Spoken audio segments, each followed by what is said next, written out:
What is going on? Thank you for tuning in to the MMA Podcast.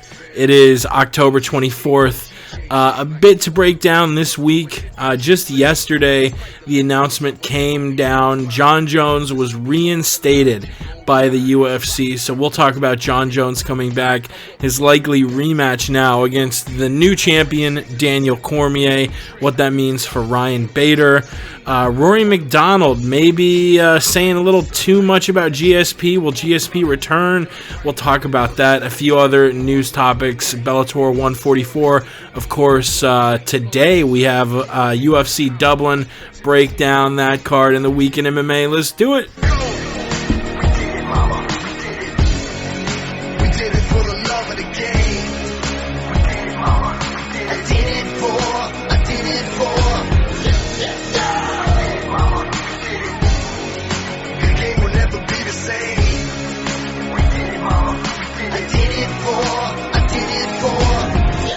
You're listening to the MMA Podcast. That's right. It is the MMA Podcast 143. Thank you so much for listening, the support, all that. We couldn't thank just from the listeners, the callers, guests we've had. It's been an awesome ride. And thank you for tuning in to, if you're listening live, a bit of an impromptu late night, Friday night podcast. And we do apologize about the day sort of floating around. I hope to, I don't know if it'll happen in the next month or so, but sooner rather than us keep doing it over and over, we'll sort of try and lock down a specific day and maybe even a time. I guess it's sort of floated around. We had a stretch, I think 2012, 2013, where we were really good about doing it every Wednesday night. I think it was every Tuesday. I don't even fucking remember. But yeah, trying to get a more stable day and time for those who like to listen live and tweet in and call in. Try and do it for all of y'all. Tonight joined by a guy who is at this point a very familiar voice on the MMA Podcast. He's probably been on the last dozen or so, it feels like. Love breaking down MMA with him. He's on Twitter. It's Sweet Pappy Jones. It's P Money. Pat, what's going on, brother? Big Jake, we're just hanging out, enjoying a lovely motherfucking Friday here in Southern California. Very excited to end this UFC-less weekend drought we've been going through. Granted, it is just a lower-tiered Fight Pass card in international waters. However, it's good to have the UFC back for the weekend, and looking forward to breaking down these fights with you. It's always a good time. It is very good, and just I guess a bit of a warning. I don't know if warning's the right word because you probably saw it when you started the show, but this will probably be a show that, you know, isn't one that pushes 2 hours. It might be a short show because, you know, especially when we started this year, we had so much to talk about from major cards. UFC 182, Jones Cormier, 183, Silva Diaz, and then wild news. What? Jones Coke, Silva fails the test, Jones Rex's card. It was a whirlwind of news. That first 4 months, I think, of 2015, it was difficult to get everything in the week in during the show, because there was just so much going on. This month, maybe the opposite of that. We had UFC 192 3 weeks ago, and that was the most recent UFC card, which it's good and it's bad. I do think that there have been too many UFC cards, and I don't know, maybe do one every other week. You're taking fights that would normally bolster a really good pay-per-view, and now they're headlining a fight, in Fox Sports 1 or Fox Sports 2 from Dothan, Alabama.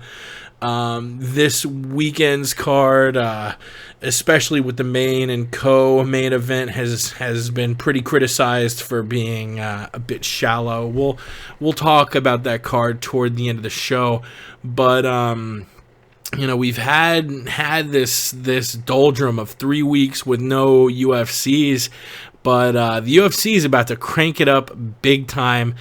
Next weekend, we will not have a UFC card, Halloween weekend. But after that, we have 4 straight Saturdays in a row. We have Belfort Henderson from Brazil. Then we have UFC 193, Rousey vs. Holm in Australia. That's the following weekend. The following weekend, the Matt Brown, Kelvin Gastelum, Tough Latin America 2 finale card from Mexico.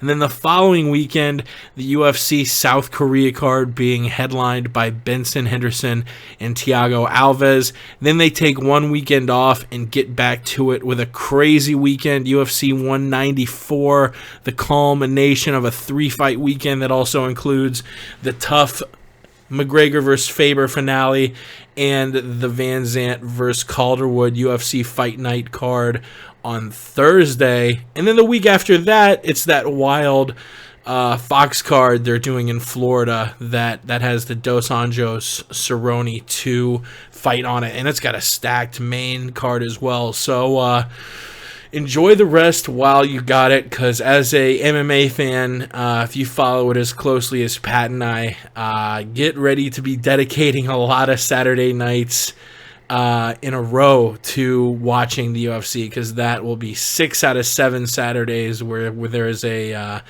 decent card going down. So it'll be a big end of the year for the UFC.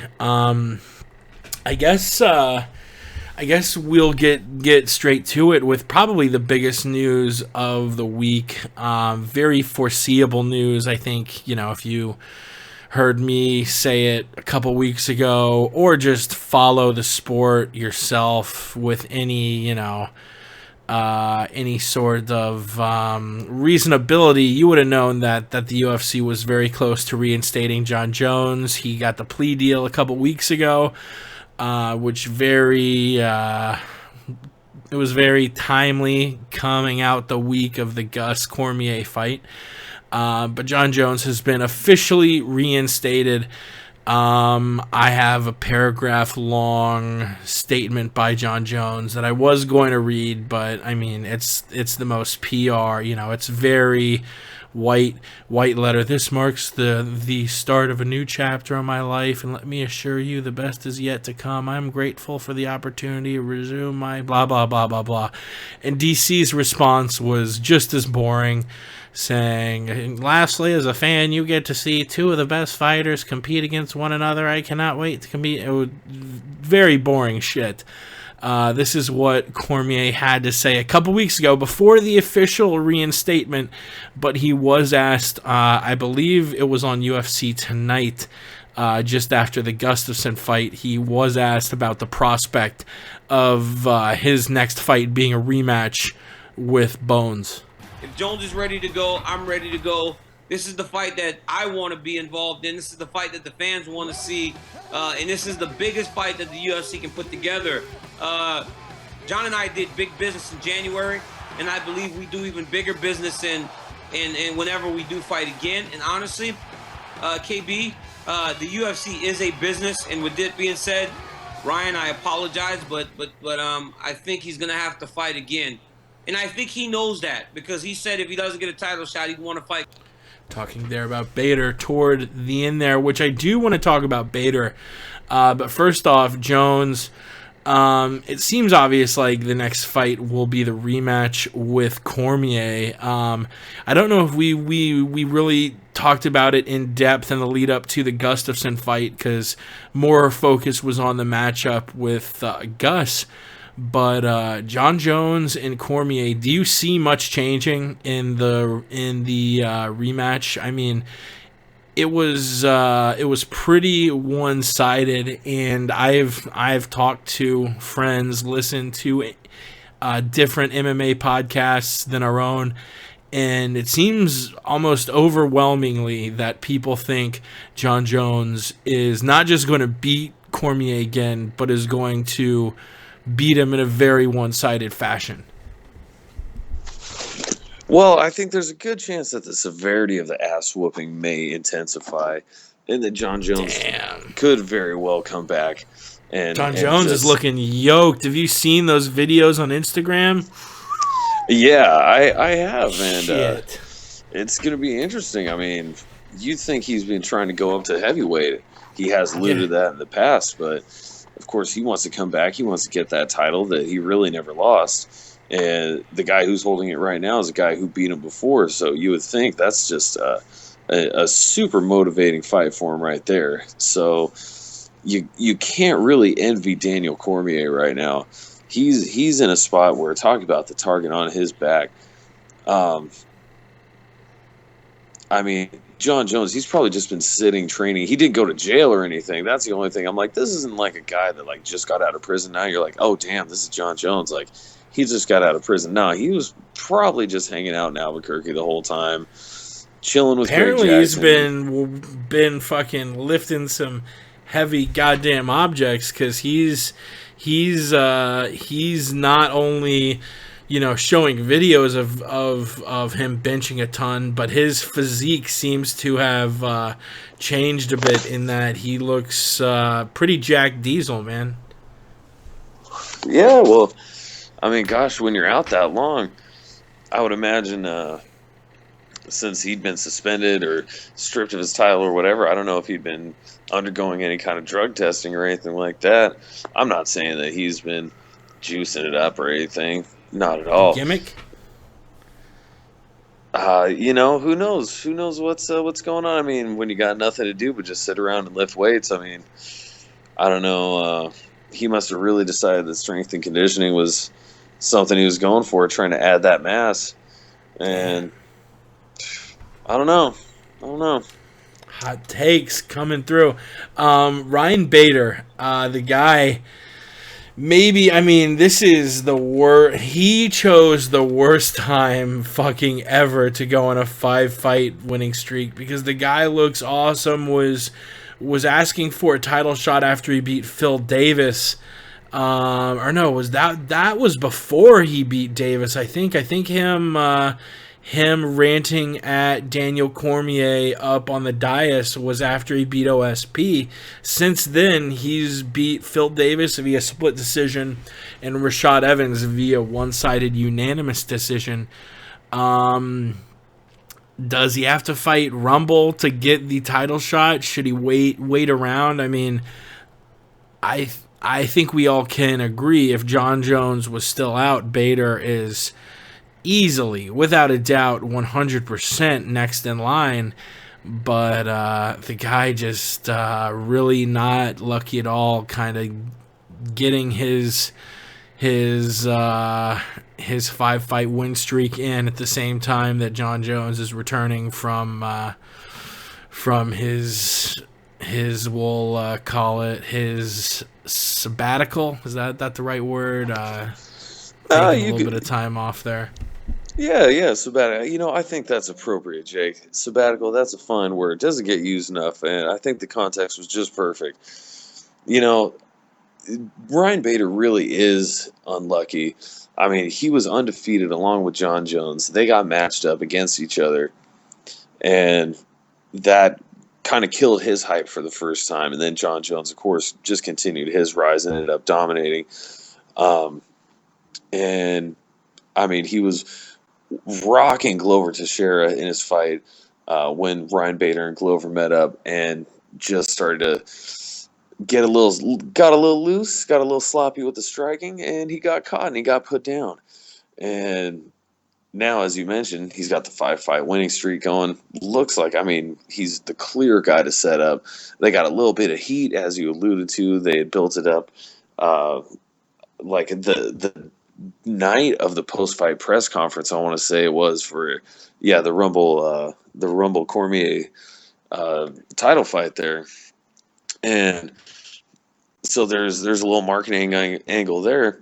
And here comes Jon Jones, ready to come in and fight and get back the title that he never really lost. It's unfortunate timing for Ryan Bader. But if you look at a lot of the headlines that have been coming out lately, Ryan Bader seems to have his confidence at an all-time high right now. Seems to really be believing in what he's doing, what he's been able to put together lately. So who knows? Perhaps he would be open to a fight with Anthony Johnson and even inviting to such a fight. I'm sure he wants to get to a title fight.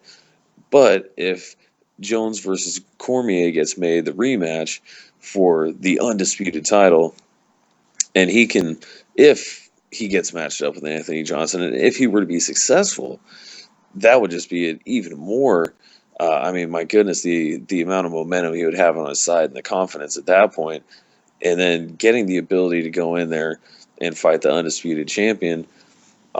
If he's as confident as he is, I'm sure that could also be a tantalizing prospect as well. So I can't feel too bad. I'm sure Ryan Bader will be fine either way this plays out. It does certainly suck a bag of balls, but I'm sure he'll be able to rebound all right. Yeah, and a fight between Johnson and Ryan Bader I think is going to be very fun. I think you got to set the odds there. Even though Bader is on an incredible streak, those odds will be close because we all thought that Davis was just going to out wrestle the shit out of Johnson. Not only did he not, but Johnson terrorized him for 3 rounds, won a very one-sided decision, and he's got that one-punch KO power, easily the hardest hitter at 205. So yeah, I would be very, very curious who wins a fight between Rumble Johnson and Ryan Bader. Next little topic going forward, going from one pound-for-pound king in Jon Jones to another in George St-Pierre. GSP last fought at UFC 167, that almost 2 years ago. And his return has been a giant question mark since. He's hinted, I'm not feeling it now, but maybe later. His coaches have said things like, yeah, he really wants to compete again. We heard he was training martial arts, but then he'll come out and say he's happy, and no one's really been able to put a finger on whether or not he's going to come back to the UFC.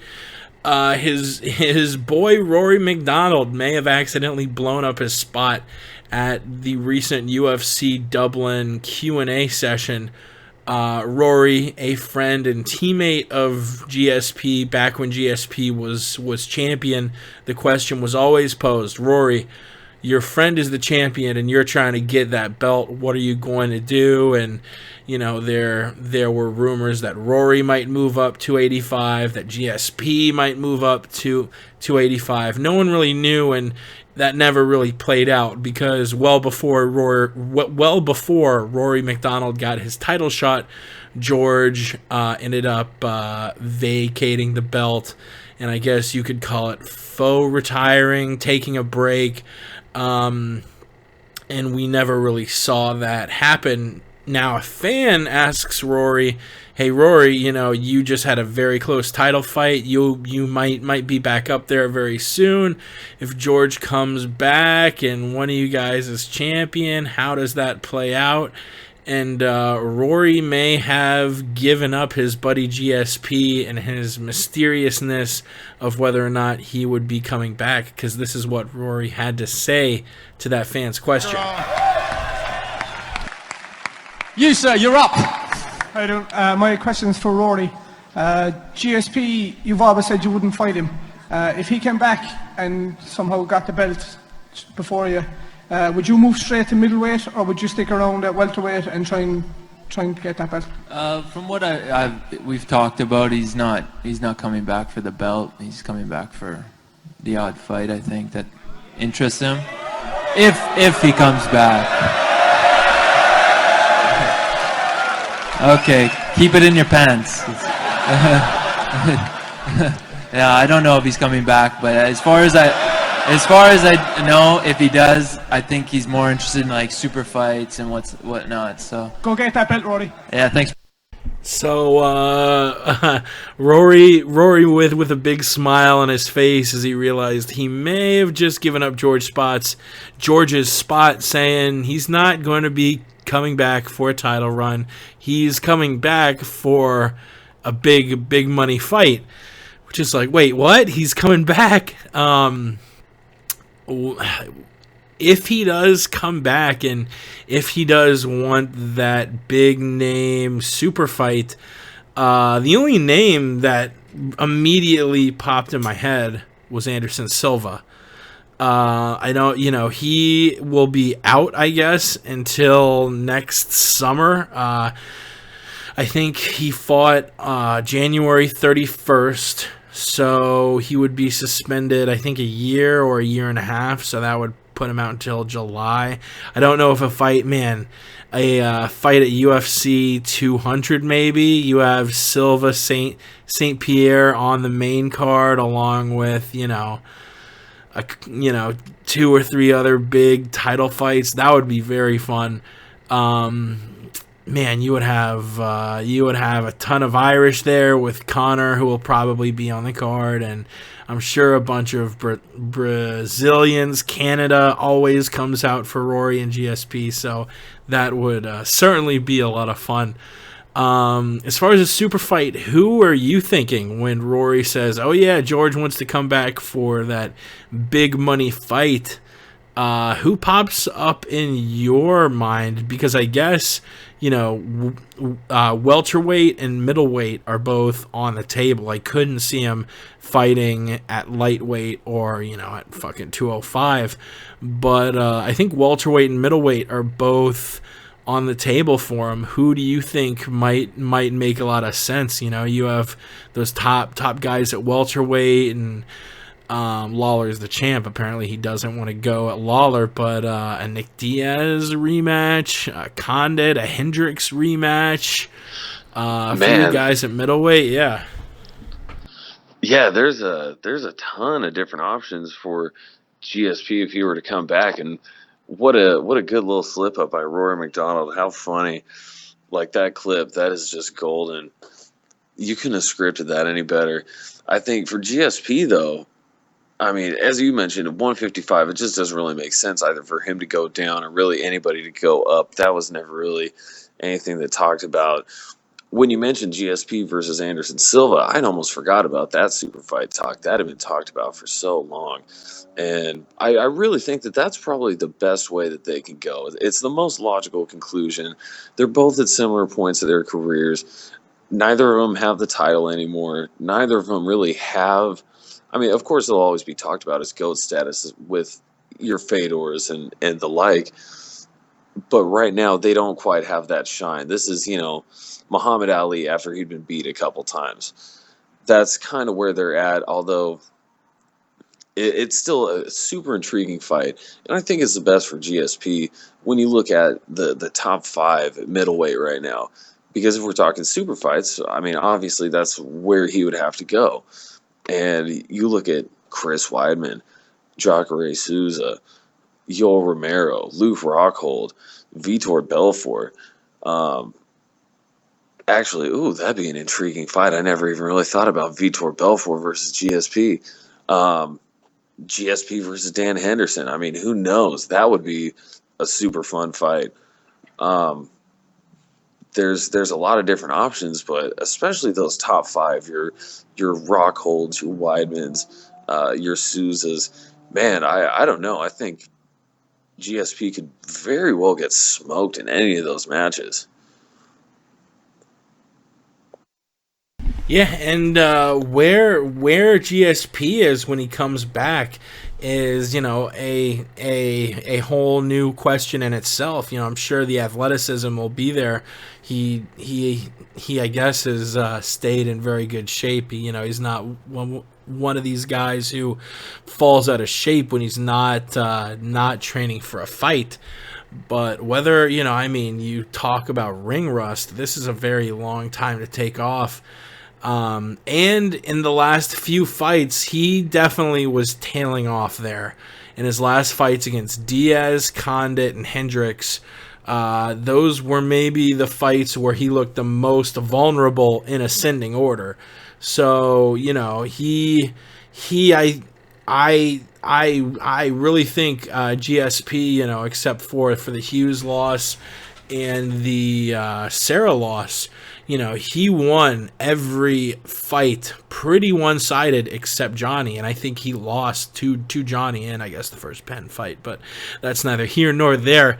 I thought he lost to Johnny, and maybe him taking the time off was him, in a way, realizing that this new guard of fighters, Johnny, Condit, Rory even, may be a little too much for him. But if he comes back, I would love to fucking see him. I don't know. I guess he's not going to make another title run, but I would love to see it, because he is arguably at this point, I would say probably the greatest fighter of all time. I think Jones eventually leapfrogs him, but right now I say GSP is the greatest fighter ever. Moving briskly on, just to prove how shit of a week it was in MMA, nothing going on. I forget if it was Monday, or it may have been Monday. Everyone was up in arms about this UFC Ireland shirt. Apparently, the UFC, which, geography aside, it looked terrible. It looked like a shirt you could have mocked up on like a shirt designing website in 30 seconds. It's just the word Ireland and some cheesy, gimmicky Celtic font, and then geographical representation of Ireland, and then under it the UFC logo. That's it. Like, what? But they did not include Northern Ireland, and that pissed off a bunch of people, because Northern Ireland's part of the UK or some shit, but they're part of Ireland, and everyone got up in arms about this. Yeah, it does show a lot of I don't know if stupidity is the right word, because obviously only one guy fucked up, but it just shows you how much Reebok really does not give a shit. They just cut almost every fight kit that was available. They were selling hundreds. Almost every fighter had a fight kit available to purchase, and now they're only selling like the really big ones like Conor, Rousey, Jones, Cormier, a few other people. I think it got cut from like 300 to 7 just because none of them were selling. So that's funny. Tim Kennedy had a funny comment saying, every time Reebok does something, it's horrible, which was a pretty funny quote. And now you have this outrage, which, I mean, my take on it was, if you are, if you're fragile enough that Reebok printing an incorrect geographical representation of your country, if that's enough to stir you up and get you offended, shoot yourself in the head. Literally kill yourself. Like, I'm tired of everyone finding reasons to take offense to this and that. And I'm sorry for going on a Adam Carolla-esque jag here, but honestly, And I saw like MMA folks, especially European MMA folks, just getting up in arms. This is an outrage. Ireland is blah, blah, blah, blah, blah. Just find a gun, find a rope, find a cliff. I don't care what you do, but kill yourself, because that is the most ridiculous thing to get all pissed off and up in arms about. Pat, you have any thoughts? Reebok, Ireland, killing yourself? Oh, Jake, you know what? Actually, I think I have to side with the Irish on this one, because honestly, Reebok, this is an international corporation who is running the design company in an international corporation that's making these logos for the Premier League in the sport that you're representing, and you don't even know the correct geography for the nation that you're trying to represent? I mean, are you honest? Like, it's mind-boggling right now. I can completely understand where the Irish are coming from. It's MMA mental, Jake. It's completely just mental overall, and I think it's indicative of society at this point. I mean, you look at websites, magazines that have, I mean, most MMA media, honestly, you look at it, how many times you go in the comment section, everybody's just correcting everything because it's not even get it right journalism these days. It's just, I understand getting the story and wanting to get it up there and making your presence and getting the story right first. But print it first and then go back and edit it as soon as possible. Are you trying to be professional? It's just professionalism, Jake. Honestly, how is a gigantic, allegedly one of the biggest clothing manufacturers in sports manufacturers in the world, how do you not have people good enough to have correct geography skills? It's insulting, Jake. It really is. And I think the people that don't have the dignity enough to at least run their company to at least do something right, they should be killing themselves. FRB has an interesting theory. Check out the Filthy FRB show with him and Tom Lawler. They had 2 good episodes this week. One with just Tom and FRB, another one with Sean Waltman, a.k.a. X-Pac, from WWE lore, part of D Generation X, I think. X-Pac? Over there, yeah. And the NWO. He has a theory that the reason Reebok has been acting so incompetent, misspelling fight kits, just kind of acting not like you would think a multi-billion-dollar international corporation would act. Brian thinks they're trying to tank the deal. They don't like it. They spent too much money on a sport that is not really that profitable yet as far as apparel goes.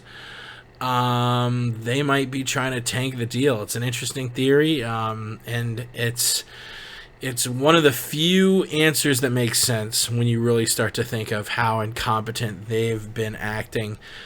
Moving on down the line, this Page and Sage gimmick, the UFC is buying into it. They're putting Paige Van Zandt and Sage Northcutt both on that Thursday, December 10th card that kicks off UFC 194 fight weekend, which will culminate with Conor McGregor and Jose Aldo. I think it's funny that, the UFC, I think, could have gone either with kind of playing off the whole Page and Sage thing and making themselves seem more legitimate as a sport, but they know what's marketable, and they're putting the pretty boy and pretty girl of the UFC on the same card. I saw a lot of mixed reactions on Twitter. A lot of folks were just hating it and cursing the UFC and saying this was fucked up, and other folks just sort of laughing at the whole thing, which I think I'm part of the latter group probably. I mean, the UFC knows exactly what they're doing, and they're putting Paige and Sage on the same card, who will be fighting Joanne Calderwood and Cody Pfister, respectively. For myself, I'm kind of neutral on this. I mean, I am not opposed to the UFC marketing their fighters. The UFC should be able to generate hype for their own fighters based on the merit of their actions inside the octagon. Hey, really quick, it looks like we have a caller. We have someone calling in from the 209. Caller, what is going on? Hey, how you guys doing tonight? Good. You? Doing beautiful. I'm doing good. Sorry, I sound like a loser. I sound like one of those people who calls a radio show for the first time. Oh, how are you doing? No, what is on your mind? Well, it's funny that you guys are talking about the Sage and Page thing. It seems that there's a lot of trendy things going on in the UFC. And can I give you guys one quick anecdote about that? Yeah, sure. Please do. Okay, so I went to the Dynamite show in San Jose for Bellator, and George St-Pierre came out twice, obviously, with Carmont, and we were in the front row, and he ignored every single person in the building up and down twice, right? Wow. And, yeah, Hoist Gracie was there, and, nobody knew who he was. And he was standing out in the middle everywhere, and people were taking pictures with him, but it wasn't at the rate that the people were requesting pictures of George St-Pierre. This whole tough noobism and this trendyism in UFC is really bothering me. What do you guys think about that? Pat? The newbieism? Yeah, tough noobism where people started watching mixed martial arts around the tough boom as opposed to knowing what happened in UFC 1, 2, 3, 4, and 5. Yeah, there's definitely that split between MMA fans who followed Pride and know who, say a name like Ernesto Hoost or Igor Vovchanchyn are. And then people who think that, Forrest Griffin is one of the greatest fighters who ever lived. There's definitely that chasm. I don't know. Those fans, I guess, are good because it has allowed the UFC to sort of expand. And if it wasn't for that following of fans, the UFC probably wouldn't be on Fox, and they probably wouldn't be able to be the PR machine that made, Ronda Rousey what she is. But it is really annoying when, you hear fans talking about Ronda Rousey and yeah, it's bittersweet, and it's good that they're around because they've allowed the sport to grow. But yeah, you said you went to Bellator Dynamite, and I've been to a few UFC cards in the last couple years, and those fans are fucking annoying as shit. My God. Yeah, those fans. I'm sorry. Go ahead. Yeah, no, I was gonna say it is quite frustrating. I was actually watching some Pancrase videos of Boss Rutan. He's got some videos up on the internet. I don't know if either of you guys have checked it out, where he does commentary for every single one of his fights, every fight he ever had.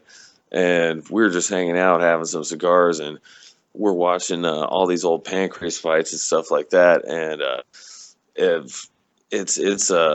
it's crazy talking to people where it's like they don't even know anything but before 2010. I mean, it is kind of good to, any fan of the sport is a good fan of the sport, and hopefully they go back and learn the history of it. But yeah, it can be it can be frustrating, especially when you got those people at the bar sitting next to you, and you're like, oh, who are you going for? And it's like they don't even know, they're just kind of there. Yeah, and it's I guess a little bit similar to an annoyance you would feel. Personally, I've been a Florida Gators fan diehard since the last 20 years. And it's, there are the hardcore fans who have been around forever, and then there are the fans that only stick around when the team's winning and when they're winning titles. And seeing that is a little bit annoying, but I think almost unfortunately you have to take a step back and realize, yeah, most of these guys are neckbeards, or they're wearing the Affliction shirts and spiking their hair up like Sage Northcutt. But in the big picture, it allows the sport to kind of be where it needs to be. Well, one last time before we get out of here, I just want to say shout out to you guys for doing the podcast, and for your co-host, Lever Geeks. Yeah, you got a Twitter or anything? We dropped him off. Shout out to our boy in the 209. And if you are listening live and you want to call in, number as always 213-457-3380. One more news topic to discuss before we get to the kind of shallow UFC card on Saturday. Andrei Arlovski and Stipe Miocic. That's going to be the co-main event at UFC 195, January 2nd in Las Vegas. The fight that will be headlined by Robbie Lawler and Carlos Condit. This is a fun-ass fight, man. You got two heavyweights who can fucking bang. Miocic has been making all of his opponents, win or lose, look terrible when the fight's over. Arlovski, goddamn, I straight up get a boner when I watch that fight he had against Travis Brown. My fucking God. And I guess this would make the most sense as far as who's next in line to fight for the heavyweight belt after the Kane Verdum rematch. You have Miocic at 3, Andrei Arlovski at 4, and I don't think the UFC is in any rush to give Junior a title shot. But this is going to be a very fun fight. You have Stipe, who he embarrassed Hunt in a 5-round fight that he finished. He had that 5-round fight against Junior that could have gone either way. He lost it, but it was just a all fucking timer. Before that, he had 3 wins in a row against Fabio Maldonado, Gabe Gonzaga, and Roy Nelson. Arlovski hasn't lost since joining the UFC, beating Brendan Schaub, Antonio Silva, Travis Brown, and Frank Mir. I say winner of this gets the next title shot. And as far as who wins, man, this is so fucking tough. I don't know. Let me check real quick. No lines on it quite yet. But, God, who do you pick here? You have both guys who have looked just so good. Both look willing to strike, have been striking accurately, have shown off iron chins. I said before the Frank Mir fight, everyone was saying Andrei Arlovski had a glass chin because he lost 4 fights in a row, 3 of them by first round knockout or TKO to Fedor Rogers and Karatanov. I don't think his chin was the issue. I think those strikes that finished the fight would have finished almost anyone. It was the fact that he wasn't keeping his hands up, and the punches were able to just go straight to the chin without getting blocked at all. He's been doing a lot better job of hand positioning, footwork, offensive striking. So, man, this is a case of I don't want to pick against either guy. And honestly, Pat, I'll just let you pick so I can play devil's advocate and pick the opposite fighter, because this is a fun ass fight, son. Oh man, yeah, this is a crazy fight, and I hate picking heavyweight fights in general, but Arlovski with his resurgence. Stipe Miocic, he's just an athletic. 6'4", he's got the wrestling credentials. He's got the boxing credentials. He puts it all together real well in MMA. Very likable dude, too. Yeah, very, very affable guy. As crazy reach, 80 inches. He's got an 80-inch reach compared to Arlovski, who's at 77, which is, that's a pretty decent reach for a guy who's 6'4", like Stipe and Andre both are. Just two fucking monsters. Yeah, very similar frames and very similar styles. Arlovski, he's no slouch on the ground, former world champion himself. He's been in there for a long time, and he's been looking pretty dang good lately. And this really is going to be a crazy fight, but if I had to pick it, and I hate picking heavyweight fights, but if I had to, at this point, I got to put my money on Miocic. Even in his loss to Junior Dos Santos and in all of his great wins, that fight with Mark Hunt, my goodness, that did not need to go on nearly as long as it did. That was savagery. And man, that was quite shameful that fight went on as long as it did. But Miocic has been looking really good right now, and I think this fight he gets the win. And like you said, he's definitely primed to get the title shot, or whoever wins this fight is absolutely next for the title shot. Yeah, and I think either guy, whoever wins, could challenge whoever the champ is. Pardon me, whether that's Kane or Verdum for the belt. I mean, this is going to be a fun start of 2016 for the heavyweights. Moving right along, which I believe currently Kane is the favorite, minus 150 against Fabricio Verdum in Vegas. A fight that has not officially been put on a card. Moving right along, UFC had a lot of cuts. They cut a bunch of fighters in the last week or so, clearing out room. Some of the notable cuts. You had Marcus Brimage, Chris Clements, Rich Franklin, who retired, was officially cut. Soa Palele, who retired, was officially cut. Brendan Schaub, who retired, was officially cut.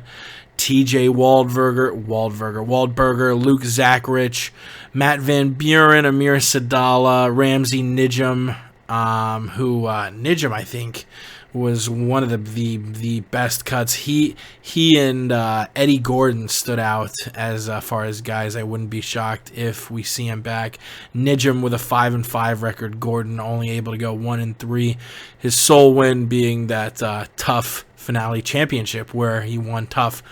Who else? Sean Jordan, William Macario. So yeah, a lot of notable names getting cut from the UFC. Speaking of the UFC, staying on that line, John S. Nash. I think he's on Twitter at Hey Not the Face. John Nash wrote a really good article on Bloody Elbow, published on the 20th. Go and check it out. It's called "What Investors Are Being Told About UFC Revenues." That's what investors are being told about UFC revenues. Obviously, the UFC, being a private company, doesn't disclose what they make. So it's difficult to say, oh, well, the UFC makes X and the fighters would make Y, and that's not fair. We don't have the numbers. But we can infer a lot of things from the UFC's credit rating, from businesses like Moody's, Standard & Poor's. So a lot of information gleaned from the UFC's credit rating. John Nash did a very good write-up at just sort of estimating what the UFC's been making, and more specifically year by year how they're doing now, compared to what appears to be the UFC's best period around that 2011-2012 mark. Moving on, another story printed, or I guess published, at the Las Vegas Review-Journal. And this is all hearsay because the journal does not specify anyone, just says it's a very high profile Las Vegas businessman. What a lot of people are inferring is that there's a chance this might be Dana White, actually. And this crazy story about Dana White having relations with a stripper and visiting the stripper multiple times and giving her, I guess, more than $10,000, said, quote, the businessman, who a lot of folks are saying is Dana White, spent time with the dancer in a private room at an unidentified strip club more than 20 times over 2 years and regularly tipped her as much as $10,000. According to court papers, the woman initiated sex in the room in April 2014. The article goes on to say the businessman brought the stripper out of the country, banged her on camera, and now the stripper's boyfriend is trying to extort the businessman, who's married. quote here. This is the last thing I'll pull. The two men met at the businessman's office at about 9:30 on January 7th, where the businessman agreed to pay $200,000 for the computer and the dancer's cell phone. FBI agents videotaped the meeting. The following day, they arrested Ramos as the exchange was about to be made.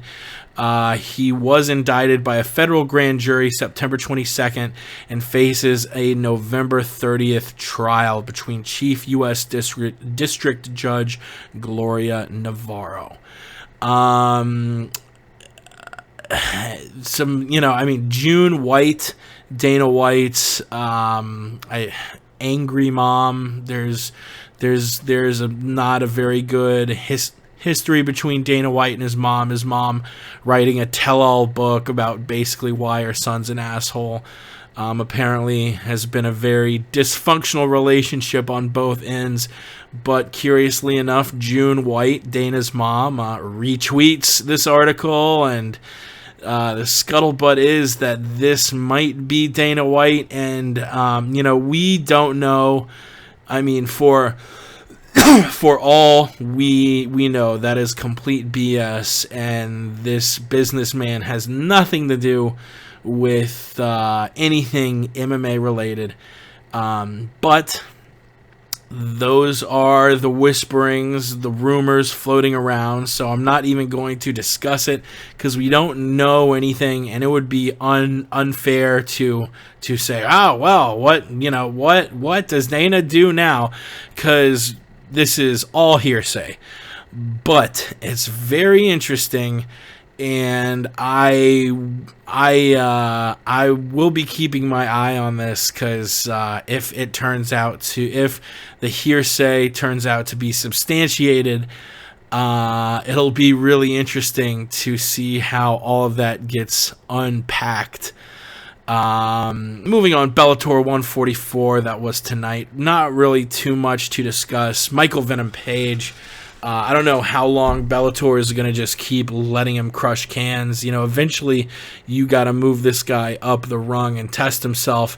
And as awesome as his KOs are, it would be a waste of a career if you just keep feeding him bums over and over and over and over and over like you have. Michael Page with a first round GIF-worthy verbal submission by elbows. Goiti Yamaguchi, a favorite over Kobayashi, wins via rear naked choke at featherweights. Brennan Ward, a big favorite over Dennis Olsen, wins via first round. And a pretty big underdog win by Rafael Carvalho, defeating Brandon Halsey. Halsey won a 10-8 first round, was dominating the fight. But very Uriah Hall, Gegard, Mousasi-esque. Who was it who said that? I think it was our boy Luca Fury at Fury's Fight Picks, who said, yeah, this was just like Hall versus Gegard, because Halsey was dominating the fight, but all it takes is one strike. Rafael winning the fight at via liver kick at 142 into the second round. And that's all the MMA we got up into this weekend's card. I guess now you can say today's card on the East Coast. It is Saturday, late Friday night podcast here. But UFC Dublin. This fight is this card is not very good. The co-main event, Ben Rothwell versus Stipe Miocic, scrapped October 13th as Stipe cites an injury. Rothwell apparently turned down a couple fights and was removed from the card. And then just 3 days ago, Dustin Poirier and Joseph Duffy.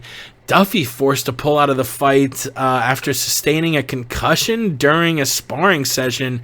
Kind of surprising you're going hard enough to suffer from a concussion just 3 days prior. What did you think of Irish Joe having to pull out because he got his bell rung a little too hard in sparring?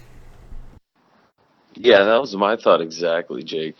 We had just seen this not too long ago with Jose Aldo having his rib hurt by a training partner and having a fractured rib. That's why the Jose Aldo Conor McGregor fight is just now going to be happening in a couple months here, when it should have happened back in July.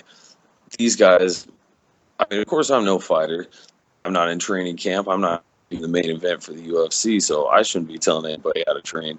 But logically, 3 days out, you would think it'd just be some cardio work or something like that, perhaps some grappling drills, maybe some pad work. How are you going to go and get your bell rung and be concussed 3 days before the fight? I mean, that's a rough blow.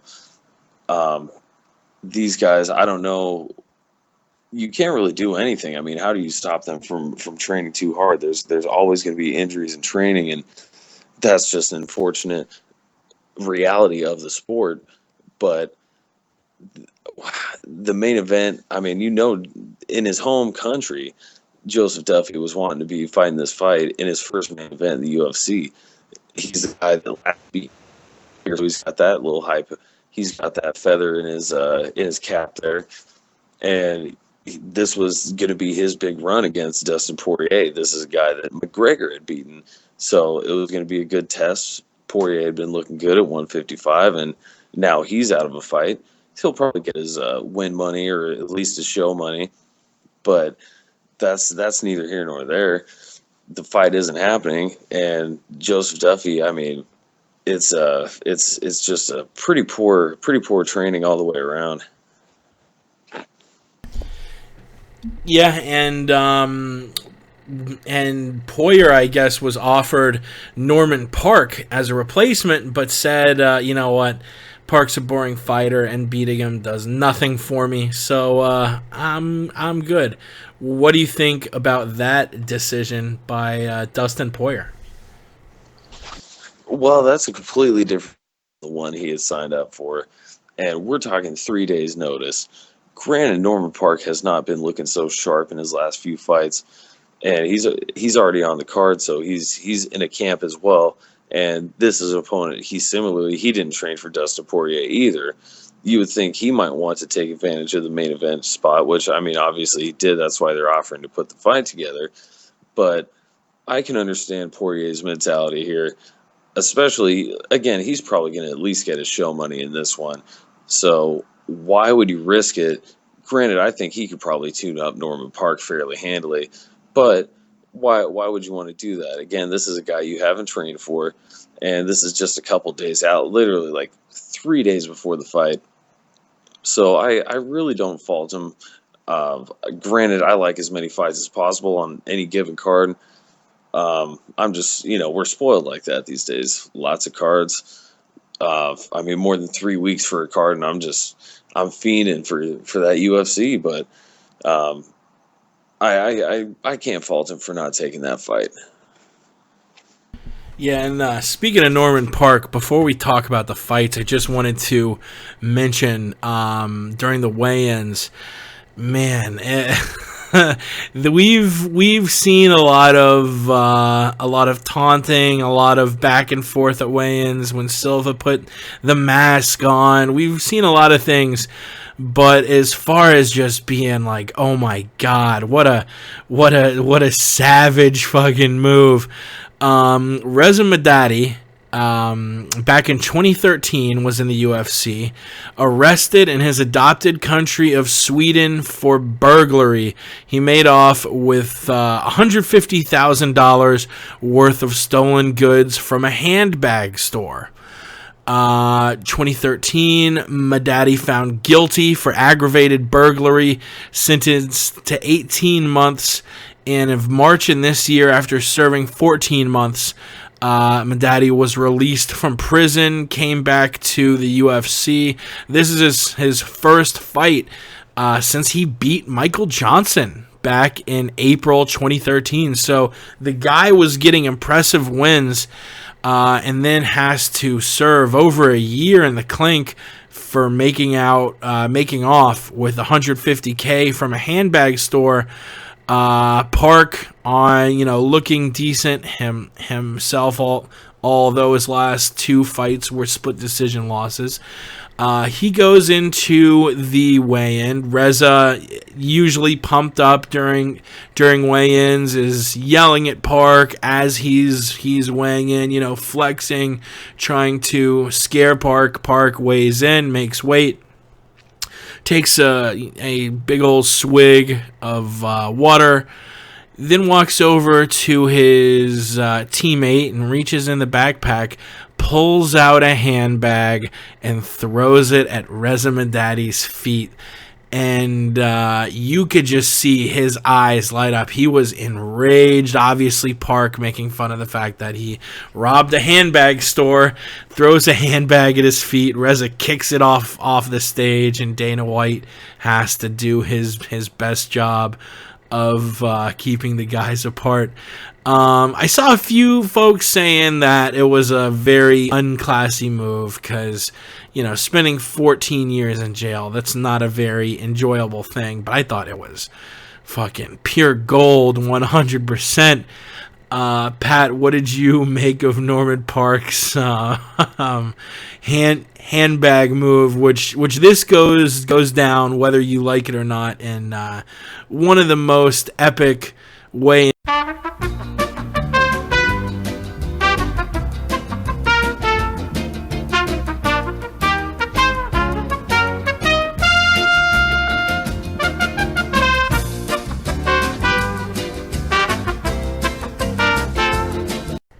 And we are back. Sorry for that. Don't know exactly what happened, but we were in the middle of talking about that epic stare down, and my computer just decided to turn itself off. So been pretty lucky the last couple years. Nothing really technical going down. That's the first hiccup in a good while, but I guess you got to have them every now and then. We are back, though, to sort of put the bow on this podcast. The card itself, there's not much going on.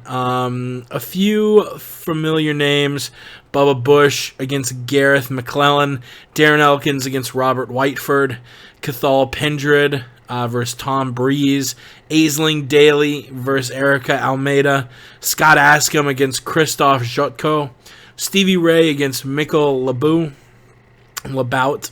Don't know how to say that guy's name. Those are the prelims, the main card. Only 4 fights. Neil Seary against John Reyes. Nicholas Dalby against Darren Till. Norman Park against Reza Madadi, coming back from that jail sentence I mentioned. And Pat Houlihan taking on Luis Smolka. Maybe the most underwhelming card this year, the last few years. It's not good. It was already shallow, and then when you take off the top 2 fights, it's almost nothing. Anything stand out for you? Me personally, I'll probably just because I'm a nerd, I might go back and watch it, Saturday night, Sunday. There's no way I'm gonna break my back to watch these fights live or anything. But what fights stand out to you, and how will you be watching them? And I guess that's it before we close out TMP 143. TMP 143. Well, I'm looking forward to this card again, just if for no other reason, just to end the UFC drought. With the co-main event and the main event getting scrapped so close to the event itself, that did take a good considerable amount of luster off of this card, but there are some decent names for it being an international one. Darren Elkins, he's a solid 145er. Him fighting against Robert Whiteford, that'll be a good little scrap there. Tom Breeze versus Cathal Pendred. I mean, Pendred, he had the 4-fight winning streak that just recently got snapped by John Howard. It'll be interesting to see how he rebounds from that and from a lot of criticism about some of the decisions that he won. Scott Askham versus Christoph Jotko. That should be an interesting fight. 15-1 versus 13-1. The ladies, they're putting on a fight. I typically enjoy WMMA. Erica Almeida, will be interesting to see how she does rebounding from her first pro defeat against Juliana Lima. There's some decent fights there. Neil Seary, I always like seeing a 2-tap. He'll be taking on John De Los Reyes. That'll be a good one. I really like Seary's boxing style. And I think it should be a decent one. And I mean, Smolka and Houlihan at flyweight, I really like them in the main event. They're both some good prospects there. I want to say Houlihan, he's training out of Conor McGregor's camp, so it'll be interesting to see how he puts on for his country. And Louis Smolka, he's got a 2-fight winning streak going right now over Richie Vasulik and Neil Seery. So this is the biggest stage for both of these guys in their careers. Houlihan also on a 2-fight winning streak. So it's going to be a great test for both of them, and hopefully they can put on some fireworks. I always do like seeing a flyweight scrap. Yeah, and one thing we do also know is those fans are going to be ready for some fights, ready for a party. Let me double check as far as the start times. Main card starts at 4 p.m. Eastern, 1 p.m. Pacific. Luis de la Samurai Smolka taking on Paddy Houlihan in the main event, and I guess that just about does it. I would usually cue up the outro music here, but I've yet to open up iTunes because I sort of started everything back up in a rush. There it is. Wait, oh, no, it's the wrong outro. This is the right one. Holy shit. Thank you so much for tuning in. Shout outs to everyone. You know who you are, and we appreciate the shit out of you. Shout out to our boy Joe Rivera, 82, who called in from the 209. Enjoy the fights this weekend. Pat, you have anything before we send it out? Jake, not a damn thing. Just always lovely doing the damn thing with you. And shouts out to our callers, shouts out to the followers, the listeners, everybody. We do indeed love y'all, folks. Always great breaking it down. Can't wait for some fights, and can't wait to join you next week. And we'll talk about how this one went and how the next ones are gonna go.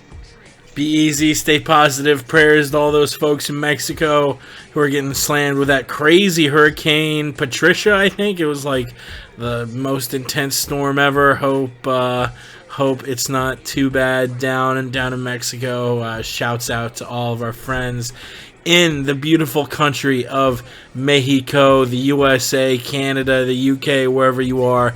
Like I say a million times, we appreciate the shit out of you. Yesterday or 2 days ago was Back to the Future Day. It was the day in 2015 Marty and Doc traveled to. So instead of the standard the MMA Podcast outro from our boy Mystery Meds, here is a little something new, his Back to the Future remix. We'll see you next week. We love you. We gone.